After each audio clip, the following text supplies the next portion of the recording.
Literasi Bahasa BMMB 1124. Assalamualaikum dan selamat sejahtera. Saya Nur Syamiza Izzati binti Saharudin, pelajar PPSMP ambilan Jun 2022 daripada kelas Bahasa Melayu 3 akan membentangkan tajuk literasi bahasa. Di antara topik-topik yang akan saya bincangkan dalam tajuk ini ialah penguasaan literasi, aktiviti literasi dan juga bahan pengajian literasi. Sebelum itu, mari kita lihat terlebih dahulu apakah yang dimaksudkan dengan literasi.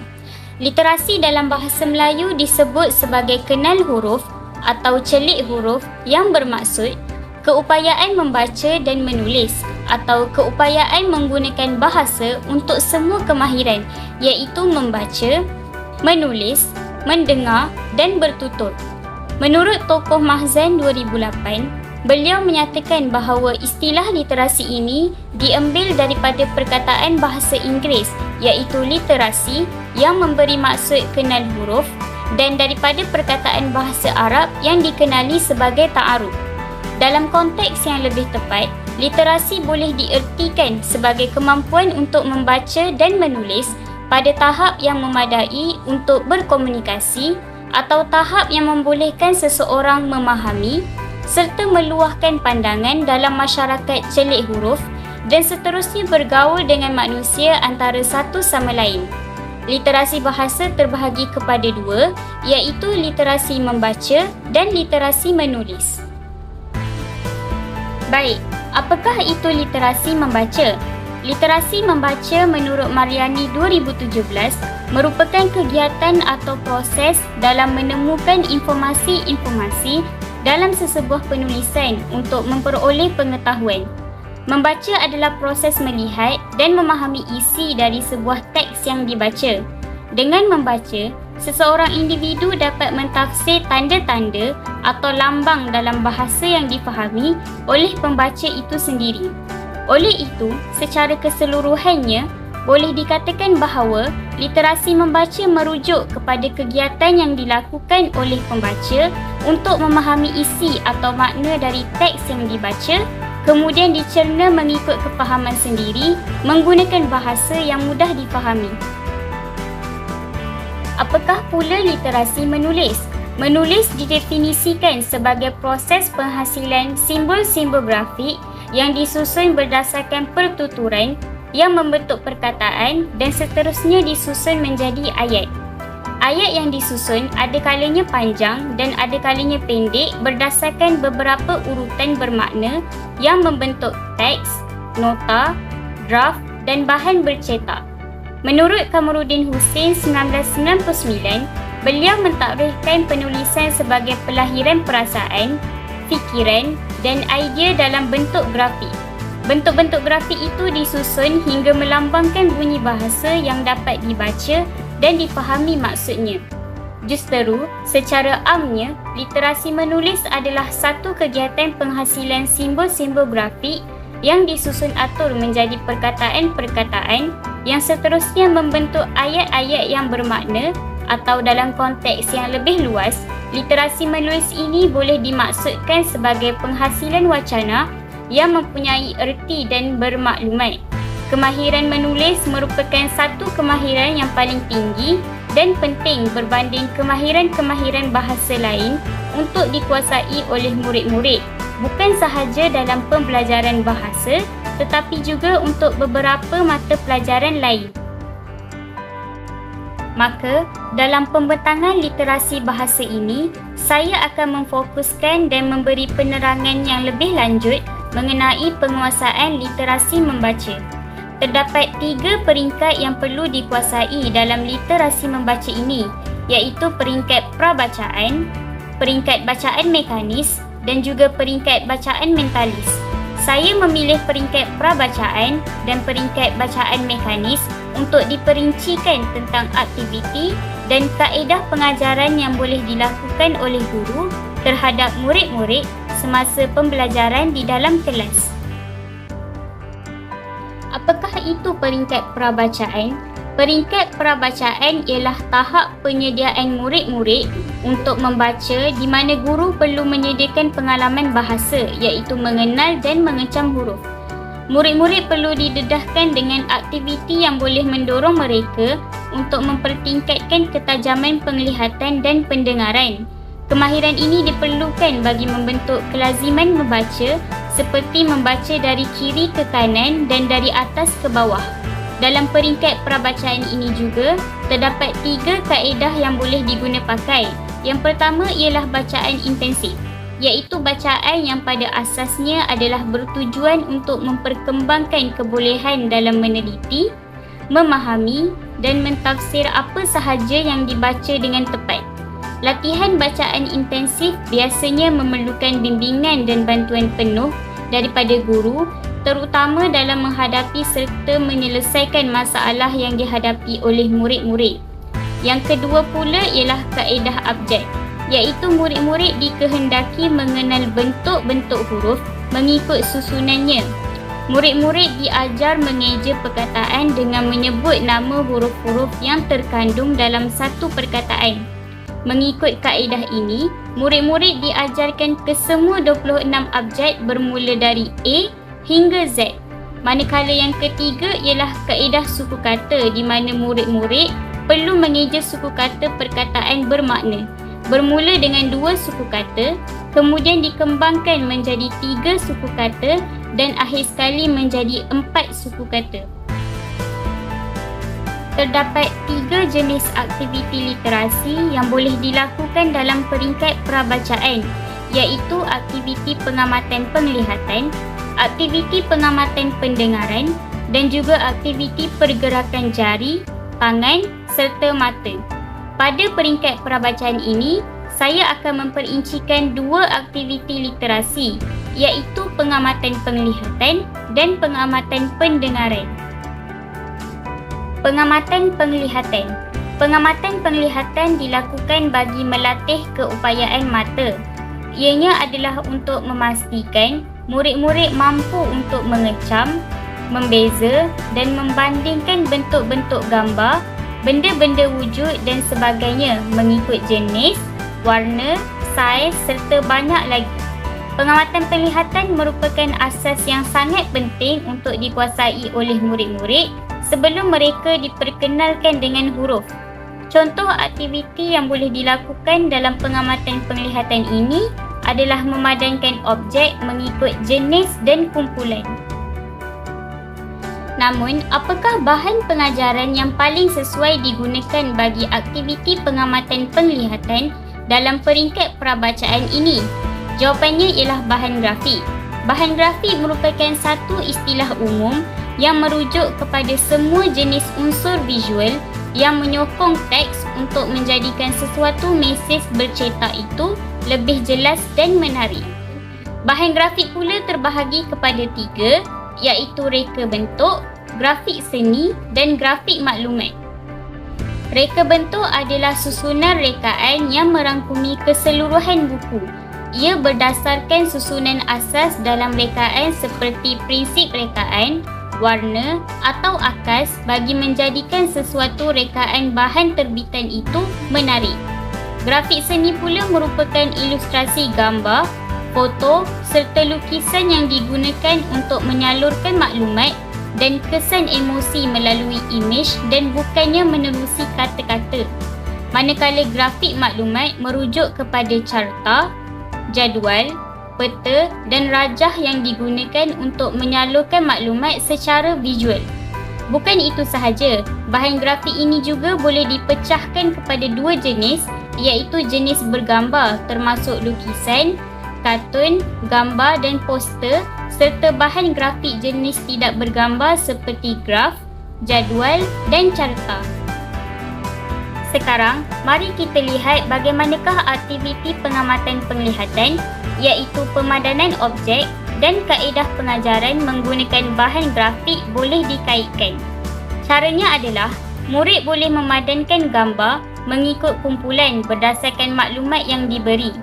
Contohnya, guru boleh memberi pelbagai jenis gambar berwarna dan meminta murid-murid untuk memadankan gambar-gambar tersebut mengikut bentuk yang betul, sama ada gambar tersebut berbentuk bulat, segitiga, segi empat sama atau sebagainya.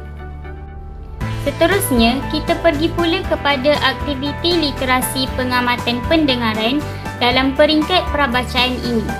Kemahiran mendengar merupakan kemahiran yang penting kerana kesilapan mendengar akan memberikan kesan kepada orang yang bercakap dan kepada orang yang mendengar.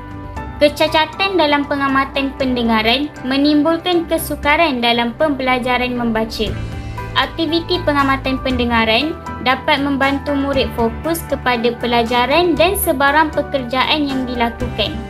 Abdul Aziz Talib menjelaskan bahawa mendengar adalah asas dalam kemahiran lisan. Pengamatan pendengaran membolehkan kanak-kanak mengenal pasti huruf sebelum berkembang untuk membaca perkataan dan ayat. Cara yang boleh digunakan oleh guru adalah seperti memperkenalkan sebahagian perkataan yang penting kepada murid-murid, contohnya huruf dalam nama mereka. Komponen-komponen yang terdapat dalam pengamatan pendengaran adalah diskriminasi pendengaran, penerimaan pendengaran, perkaitan pendengaran, ingatan pendengaran, melengkapkan pendengaran dan percantuman bunyi. Jika dilihat dalam salah satu komponen iaitu pencantuman bunyi, ianya menunjukkan keupayaan mencantum bunyi-bunyi yang terasing menjadi perkataan. Kanak-kanak yang dapat mendengar dan menyebut huruf secara berasingan seperti ibu dengan betul tetapi tidak dapat mencantum bunyi-bunyi itu hingga menjadi perkataan, pasti menghadapi kesukaran dalam pembelajaran membaca, kecuali diajar dengan kaedah pandang sebut.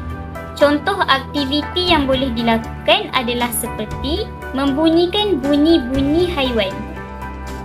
Bahan pengajaran literasi yang sesuai bagi aktiviti pengamatan pendengaran ialah bahan digital. Apakah itu bahan digital?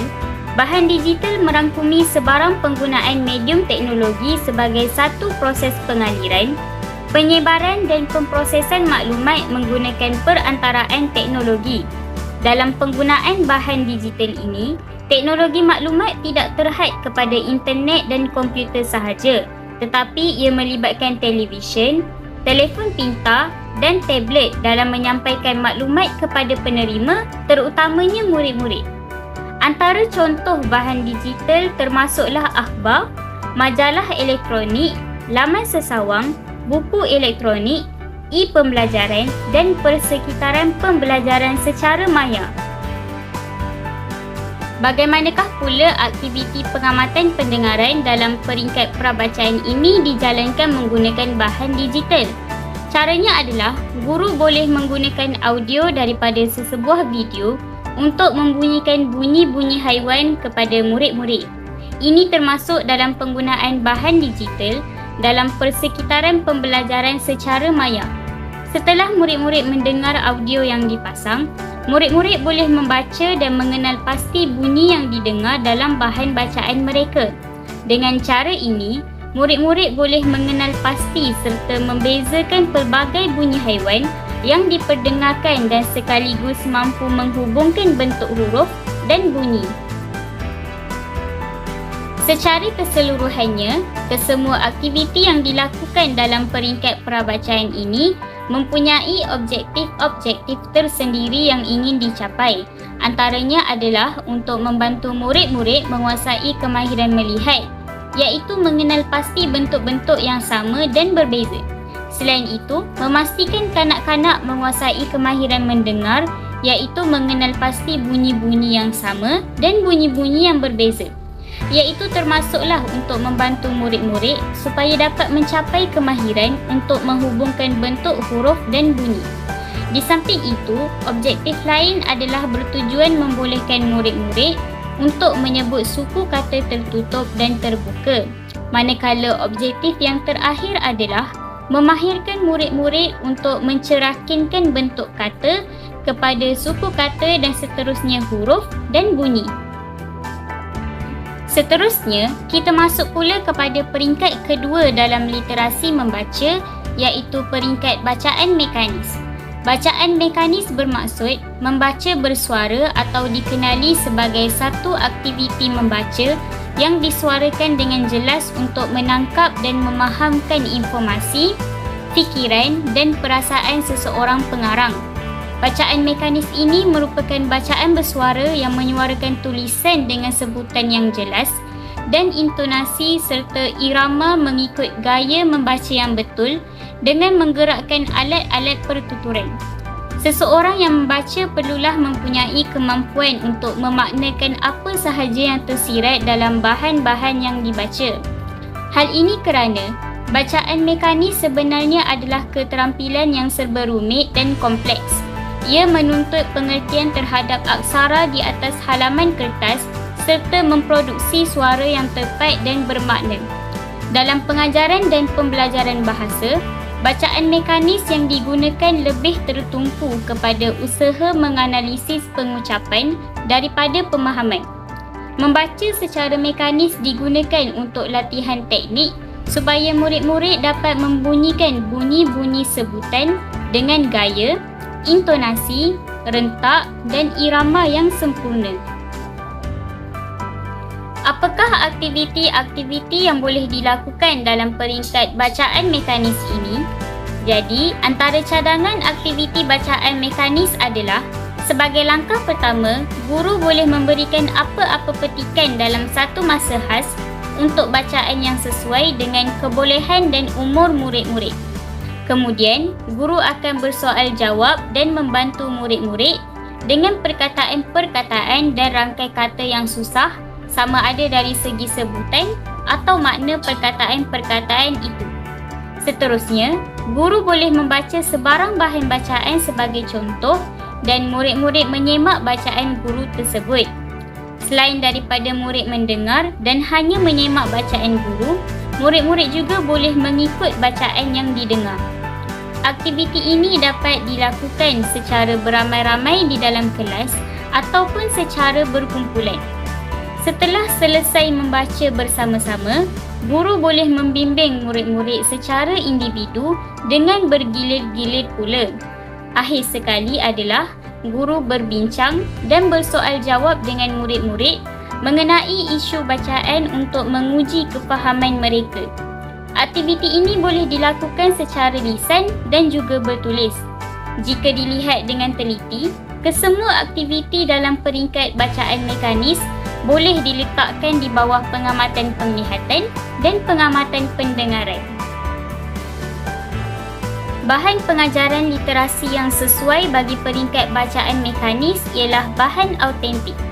Penggunaan bahan autentik merupakan satu kaedah pembelajaran berasaskan aktiviti dalam suasana sebenar yang membolehkan seseorang murid menumpukan kepada pengetahuan dan kemahiran. Contohnya, kemahiran berfikir dan kemahiran menyelesaikan tugasan. Autentik ini bermaksud satu keadaan atau benda yang masih asal atau asli. Menurut Noresah Baharom tahun 2000, beliau mendefinisikan autentik sebagai bahan yang dapat dipercayai atau dijadikan pegangan, asli dan benar iaitu bukan palsu, rekaan dan sebagainya. Bahan autentik tidak dicipta khusus untuk penggunaan dalam proses pengajaran dan pembelajaran, akan tetapi bahan autentik merupakan bahan bantu belajar yang amat baik kerana kesahihannya. Antara bahan-bahan autentik adalah seperti iklan, akhbar, gambar, poster, jadual dan majalah. Di sini saya akan mengaitkan bagaimana aktiviti dalam peringkat bacaan mekanis dijalankan dengan menggunakan bahan autentik. Pertama, guru akan menunjukkan teks, contohnya dalam iklan di hadapan kelas. Kemudian, guru meminta murid-murid untuk membaca dialog yang terdapat dalam iklan tersebut secara beramai-ramai. Seterusnya, guru akan membahagikan murid-murid kepada kumpulan dan akhir sekali murid-murid akan melakonkan semula situasi berdasarkan dialog itu secara berkumpulan. Melalui cara ini, murid-murid dapat belajar untuk memahami makna daripada bahan bacaan yang dibaca.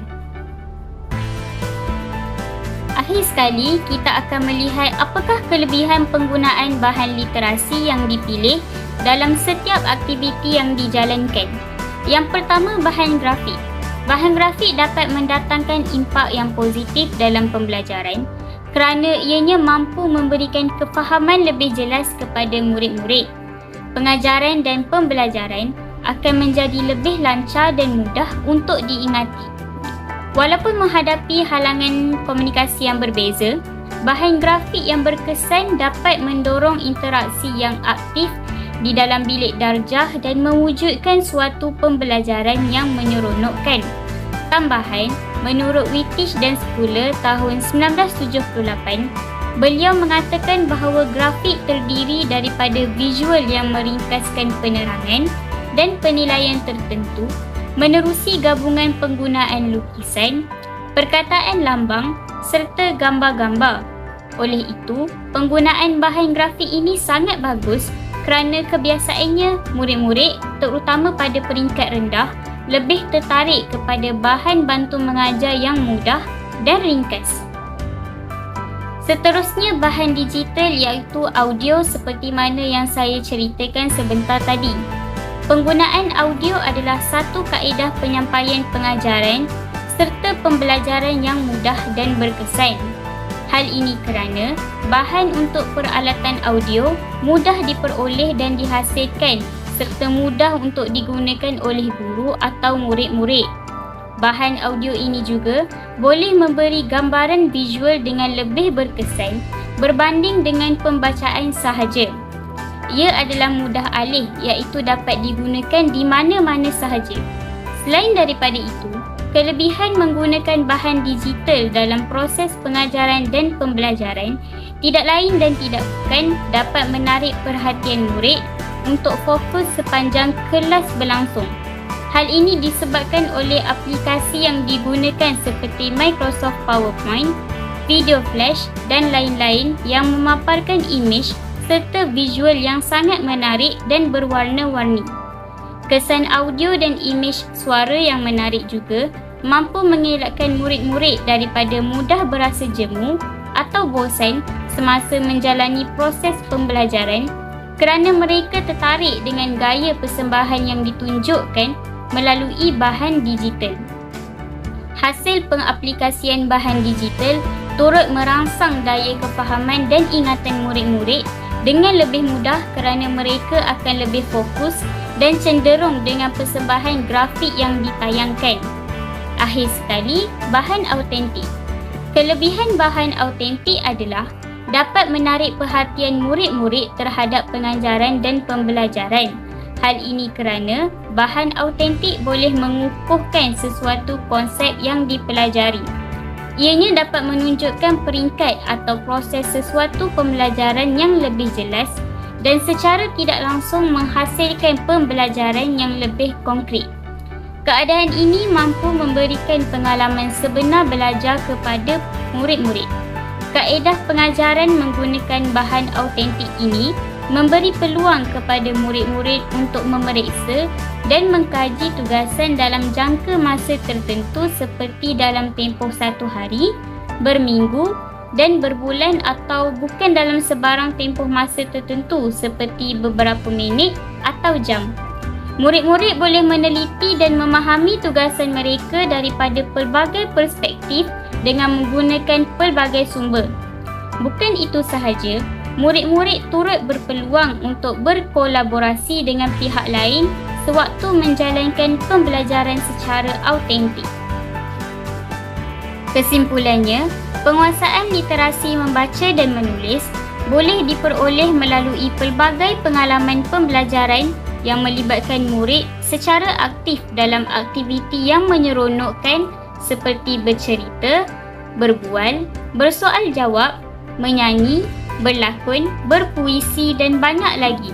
Kesemua aktiviti yang dijalankan dalam peringkat-peringkat penguasaan literasi membaca ini boleh menambahkan perbendaharaan kata dan seterusnya meningkatkan kemahiran bahasa Melayu murid-murid. Sebagai penutup, saya Nur Syamiza Izzati binti Saharuddin daripada kelas Bahasa Melayu 3 ingin mengucapkan terima kasih kepada Puan Fatahiyah binti Muhammad Ishak selaku pensyarah bagi kursus BMMB 1124 Literasi Bahasa kerana memberikan kepercayaan kepada saya untuk menyiapkan tugasan ini. Saya juga ingin mengalungkan 1000 penghargaan kepada Puan Fatahiyah binti Muhammad Ishak dan rakan-rakan kerana telah banyak membantu dan memberi tunjuk ajar sepanjang proses saya menyiapkan tugasan 2 BMMB 1124 ini. Sekian, wabillahi taufiq wal hidayah. Assalamualaikum warahmatullahi wabarakatuh dan selamat sejahtera.